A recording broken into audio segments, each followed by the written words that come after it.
Hello! Today we're going to do a super easy experiment that you can do at home with things that you can find in and around your kitchen. What we're going to do is we're going to extract the DNA from a strawberry so that we can see the little strands of DNA and we'll make them visible to you.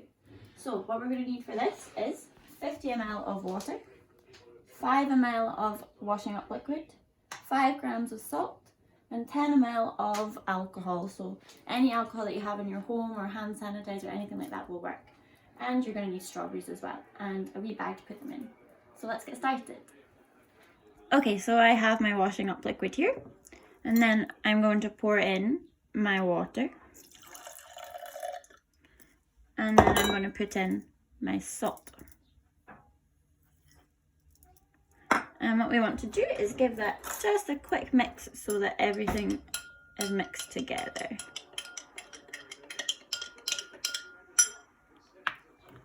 And then we've got our strawberries here, so I would use 3 strawberries, and we're going to chop off the leaves because they're a little harder to extract the DNA from. So we'll put those to the side.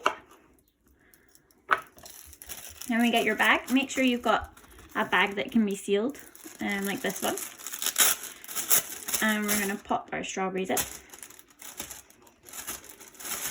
And then we're going to put in our extraction liquid. And then when we close this, we're going to want to make sure that there's not much air at all in the bag if possible. And then we'll seal it up. And now for the fun bit. So now we're squishing the strawberries, and what this is doing is it's breaking down the cell walls so we can get that DNA. So the components of our extraction liquid are salt and washing up liquid. The washing up liquid helps to break down the membrane of the cells, so the cell walls. And the salt helps it clump together the DNA so that we get a nice big clump of DNA at the end. So just keep making sure that's all squished together. And once it's nice and squished, we can then sieve out the parts that we don't want. So what we'll have left over now is parts of the cell walls and the strawberry that we don't want. So just carefully pour it back out.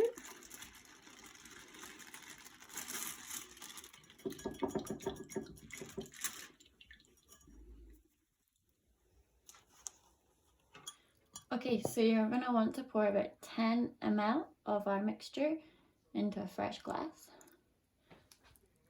And then we're going to slowly pour in the alcohol. So what I've done is I put this alcohol in the freezer for just a few minutes before I do this. And the reason why we do this is that we get a greater amount of DNA from the extraction. So we just want to slowly pour this in and watch what happens. After a little while, you should be able to see a difference between the top layer of the alcohol and the DNA and of the bottom layer where you can see all the leftover bits of the cells. So I turn it a little bit, you can see it quite nicely.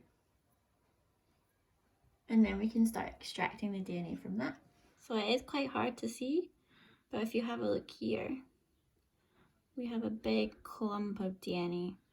And remember how I was saying that the salt helps the DNA clump together? That's because of the charge on the salt attracting to the DNA molecule. So that's why they'll clump together like this. And these are just sitting on the top of the solution here. So some cool facts about strawberries.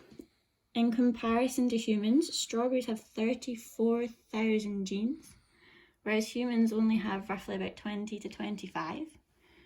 And strawberries also have about 8 copies of their chromosomes in comparison to humans, which only have 2 copies of their chromosomes.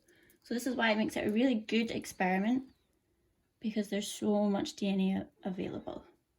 And you can do this really with any sort of fruit, but you can just see how stringy that DNA is as well.